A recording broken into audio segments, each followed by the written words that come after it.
Si vous êtes un inconditionnel de la marque Luminox, si vous venez tout juste d'en acheter une ou si vous êtes en voie d'en acheter une, vous ne voudrez sans doute pas rester une seconde de plus sur cette vidéo. Je lui fais son procès et je l'exécute sur la place publique parce que je crois que Luminox nous prend un peu pour des épais et comme vous, je n'aime pas trop me faire enfiroiper. L'heure a sonné.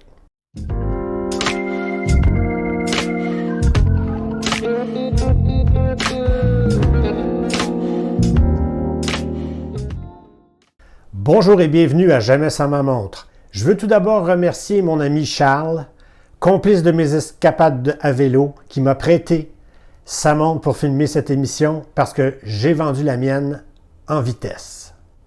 N'ayez pas d'inquiétude, il est déjà prévenu que je ne serai pas tendre avec ce modèle de montre. D'abord, rapidement, voici des dimensions et des caractéristiques pour vous. C'est un gros boîtier de 44 mm qui ne conviendra pas à tout le monde, fait de Carbonox, une marque déposée de Luminox qui veut dire composite. Ça me fait un peu penser à la biocéramique de la Moonswatch. Pas vous? Lunettes unidirectionnelles de 60 clics, du même matériau. C'est ferme, pas beaucoup de jeu. Verre minéral résistant aux égratignures, corne à corne, 48 mm, c'est long. Largeur des cornes, 23 mm. Oui, 23 mm. L'épaisseur, un bon 13,6 mm.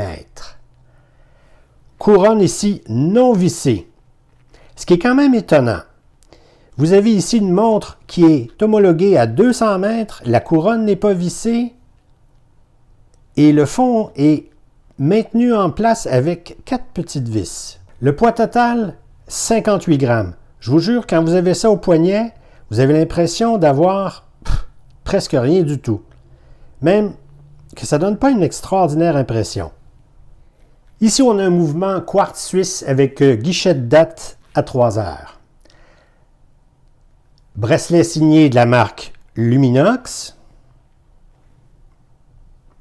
En polyuréthane avec boucle à ardillon en acier. La boucle est signée. Remarquez ici l'ardillon double. Tout ça, c'est fabriqué en Suisse, ou du moins en partie. Les chiffres de 1 à 12 en noir sur fond noir, de 13 à 24 en plus petit en noir sur fond noir, le logo au-dessus du pignon en noir sur fond noir, les rectangles aux heures sont des tubes de tritium, comme ce qu'on retrouve sur les aiguilles. Je serais d'accord avec vous que la lisibilité de celle qu'on appelle la blackout, ici, ce n'est pas optimal, mais elle est offerte dans plusieurs coloris beaucoup plus faciles à lire. Mais ce qui fait la réputation de la Luminox, bien sûr, ce sont ces tubes de tritium qui assurent la luminescence en permanence. Du moins, dit-on pendant une vingtaine d'années. Ce sont des tubes transparents remplis de gaz qui rendent lumineux des points. Vous en aurez sur des montres, des chronomètres ou encore des dispositifs d'éclairage de panneaux, d'éléments autolumineux dans les avions, de feux de piste d'aéroport, cadrans lumineux, de jauges, de signalétique de sécurité. Voici sa luminosité après plusieurs années. Surpris? Non, ce n'est pas éternel. Et on peut vraiment dire que c'est vraiment de la... Pour 3 raisons. D'abord, je cherchais quelque chose à l'épreuve des coups et des chutes. Ensuite, je voulais une bonne étanchéité pour pouvoir plonger à l'eau sans penser à ma montre. Et enfin, j'avais besoin d'un cadran que je pouvais lire le soir en tout temps. Et c'est comme ça que je suis tombé sur la Luminox dans mes recherches. Et j'avoue que je me suis un peu laissé emballer par l'aspect mythique des messages autour de la marque. La montre des Navy Seals, c'est dur de dur. Des nageurs de combat surentraînés, des soldats d'élite qui font partie de toutes sortes de missions suicidaires en territoire ennemi. Les séries télévisées, les films, Oussama Bin Laden, c'est eux. On est en plein délire de testostérone. Il faut souligner que SEALs, c'est le mot anglais pour un phoque. Le phoque, évidemment, est un extraordinaire nageur et il est furtif. Donc, ce mot est important. Et voici que les choses ont commencé à tourner. Dans le premier mois, un des passants s'est sectionné quand j'ai enfilé la manche d'un paletot et je ne l'ai plus jamais retrouvé. Ensuite, le deuxième a foutu le camp parce qu'il n'en pouvait plus lui non plus. J'ai dû mettre un pull avec une manche un peu serrée et puis voilà. Je les ai remplacés bien sûr parce que ce sont des choses qui arrivent. Puis le bracelet s'est sectionné en deux. En déplaçant une commode dans la maison et non en mission de l'autre côté de la planète. Voici le bracelet de montre de mon ami Charles, où ce qu'il en reste.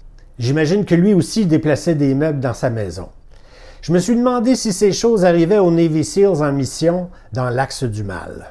J'ai remplacé le bracelet et en passant le coût du bracelet de caoutchouc qui équipe cette montre va vous faire sourciller. C'est cher.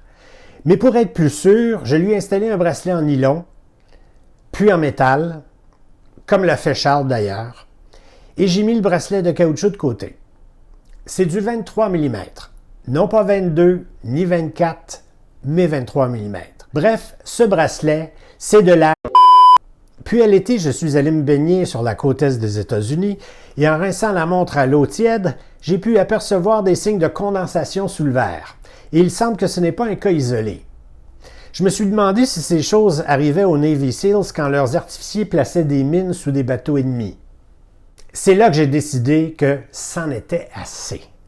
Sentez-vous un peu ma frustration? Et en passant, un cadran qui est tout le temps illuminé, c'est pratique, mais peut-être pas tellement quand votre vie et celle de vos compagnons dépendent du fait qu'on ne peut pas vous repérer. Alors, c'est vrai ou non cette association avec les Navy SEALs? Les soldats en portent-ils vraiment au poignet? Tout d'abord, Luminox a créé une fondation caritative au profit des familles des Navy SEALs. Et c'est sans doute de cette façon qu'ils ont obtenu le droit d'utiliser le nom, les logos et les insignes de cette compagnie de la marine américaine. Un des dirigeants de Luminox est, vous l'avez deviné, un officier de marine à la retraite. Ensuite, lorsque d'anciens Navy SEALs sont interviewés sur leur choix d'équipement, ils nous disent tout d'abord qu'on leur prête à chacun une Casio G-Shock C1900 au début de l'entraînement de plongée sous-marine. Quand ils ont besoin d'une montre, leur officier supérieur les dirige vers le magasin du camp militaire où ils s'achètent tous une Casio G-Shock à 60 $. Comme le disait un des soldats interviewés, « Je n'ai jamais vu, dans toutes mes missions, ni dans toutes mes rencontres sur des différentes bases à travers le monde, une Luminox au poignet d'un Navy SEAL. » Pourriez-vous donc m'expliquer que tous les articles et toutes les vidéos qui font la liste des meilleures montres militaires ont toujours une Luminox dans leur top 5 ou top 10? Si vous le savez, vous voulez bien me l'écrire dans les commentaires? Je pige rien. J'ai vraiment l'impression que Luminox se fout un peu de notre gueule. Ou, peut-être, suis-je de mauvaise foi? Dites-le moi. Alors tout ça, ça nous laisse où? Si vous cherchez une montre robuste, étanche et qui offre une bonne lisibilité dans la gamme de 200 à 400 $, à mon avis, il y a mieux. Entre autres, la Casio G-Shock DW C1900, la Tracer, la Marathon, issue d'une compagnie canadienne qui fournit des militaires partout sur la planète, très respectée, la Deep Blue T100, T pour tritium bien sûr. Et si votre budget est un peu plus généreux, alors là, Casio Modmaster, Frogman et Casio Rangeman. Il y a toujours évidemment des montres tactiques comme les Garmin Phoenix, mais là, un, il faut la recharger, et deux, si elle reçoit ou transmet des données, gare à vous.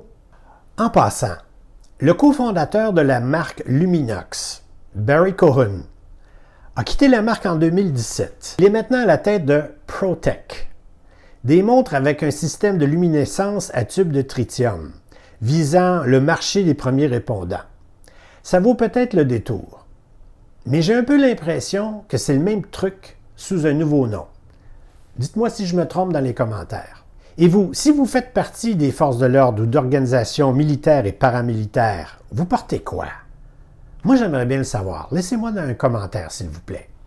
Jetez un coup d'œil sur la Casio G-Shock carré, GW5610, solaire, toujours à l'heure juste.